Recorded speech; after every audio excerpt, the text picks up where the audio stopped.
everybody, and welcome back to my English learning channel. So you may have heard the phrase, the past simple tense is used to talk about actions or situations that occurred or were completed at a specific point in the past. But when do we actually use it? Let's have a look. Number 1, completed actions in the past. Firstly, we use the past simple to describe actions that happened at a specific time in the past and now are finished. For example, I visited Paris last summer. Or, last week I was off sick. Now you can put last summer at the beginning or at the end of a sentence, but never in the middle. When you put it at the beginning of the sentence, when we write it, we usually put comma afterwards. Let's keep going. Last season, they played terribly.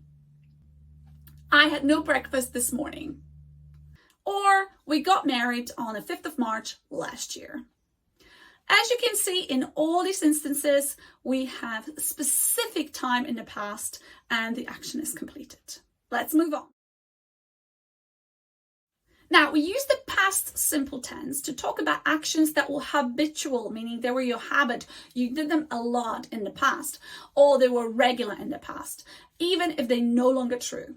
For example, she always woke up early when she was a child. Or, when I was a child, I ate a lot of sweets. Now, you can tell me, Monica, I still don't know when you were a child, but it is a specific time in the English language.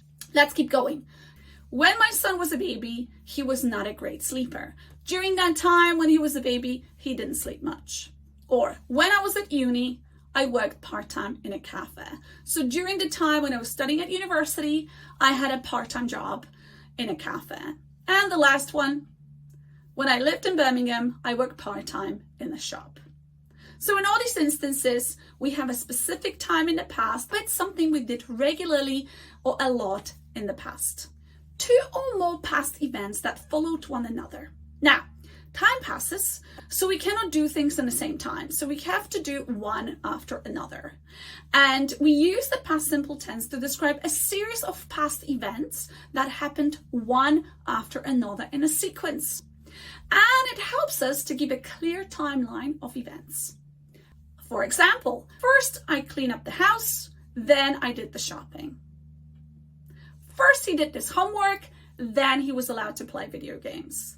Or I went to gym first, then I went to work. Let's move on. Now, this is quite difficult, so pay attention. With time clauses introduced by after, when, until, as soon as, once, or by the time. And the time expressions, the minute, second, and moment. We use the past simple tense to refer to the past completed events. Let's have a look. After she left the hospital, she had a long holiday. The second he scored, the crowd went wild.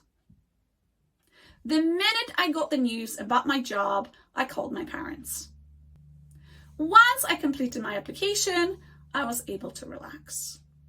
And as soon as I heard the news, I felt relieved. Let's move on. Interrupted actions in the past. Another important usage of the past simple tense is to describe actions that were interrupted by another event in the past. For example, I was watching TV when the phone rang.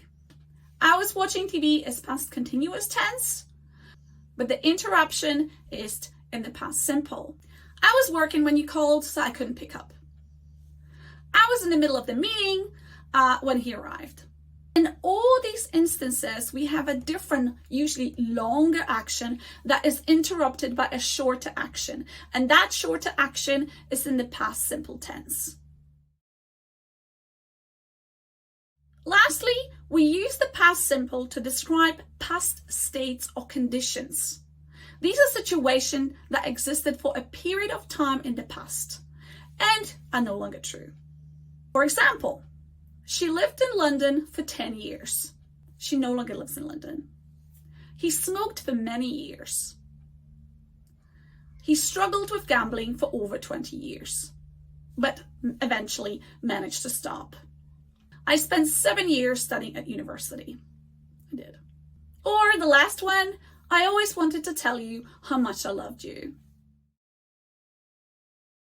Practice these different scenarios to master the use of this tense in your conversations. If you have any questions, let me know in a comment. And if you have other examples, please let me know. If you found this video useful, don't forget to like, share, or subscribe for more English grammar tips. Thanks for joining me today. See you in the next video. Bye-bye.